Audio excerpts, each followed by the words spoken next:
There's a planet that exists in its star's Goldilocks zone, or habitable zone. Its size and mass are almost identical to Earth's. And the most fascinating thing is that its surface composition, meaning the materials that make up its surface, are also nearly the same as Earth's. Because of this, the planet is often called Earth's twin sister. Now, you might think humans should hurry to populate this planet, but there's no point, because this planet is none other than Venus, the second planet in our solar system, which is essentially a living hell for humans. But why? Despite all these similarities, how did one planet become a thriving biological ecosystem, while the other turned into a living hell? In today's video, we're going to talk about exactly that. So hello guy, I'm Big Bully, and let's get started with another episode. Friends, here are side-by-side images of Venus and Earth's layers. If you look closely, both planets have an active core, and their outer layers are covered by a thick crust. Venus, like Earth, Mars, and Mercury, has a core made of iron and nickel. Now, here's a comparison table of Venus and Earth. Take a close look at how similar Venus is to Earth in terms of volume, mean density, and gravity. So the question is, where did the split between life on these twin sisters come from? For that, we need to go back in time, about 3 billion years. About 3 billion years ago, if you looked at Earth, it would have been scorching at an average temperature of 85 degrees, 185 degree. At that time, most of Earth was covered by oceans, though surviving in those oceans would have been challenging at such temperatures.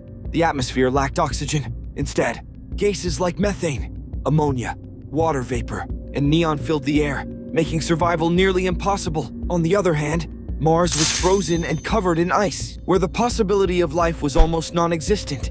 But if you looked at Venus during that time, it might have seemed like a perfect place to live. In 2016, researchers from NASA's Goddard Institute for Space Studies developed a climate model and found that Venus was likely as habitable as Earth back then. For those who don't know much about models, they are machine learning programs trained on various datasets to predict planetary conditions. To closely observe Venus's data, NASA launched the Magellan mission.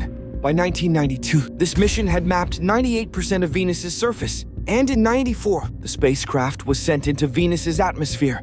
Just hours after entering, the spacecraft was destroyed by the extreme heat. However, this mission provided us with crucial information about Venus, such as its surface temperature of 475 degrees 87 degrees and atmospheric pressure that is 92 times greater than Earth's. Venus's volcanic activity also gives us a lot of insight. A research paper published by Michael Way and his team confirmed that 3 billion years ago, Venus had oceans and conditions similar to Earth.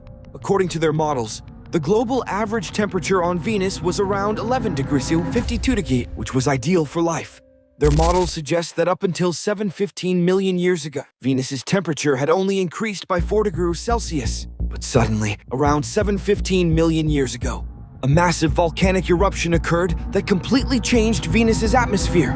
This resulted in the release of large amounts of carbon dioxide, which turned Venus into the hellish planet we see today. Venus's slow rotation speed is also a major factor.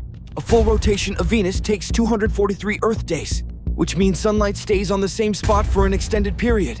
This causes Venus's atmosphere to act like a giant solar reflector. This shows just how lucky we are to have life on Earth. So, what do you think? Is Earth the only planet in the universe where life exists? Or could there be other planets with life that we just haven't discovered yet?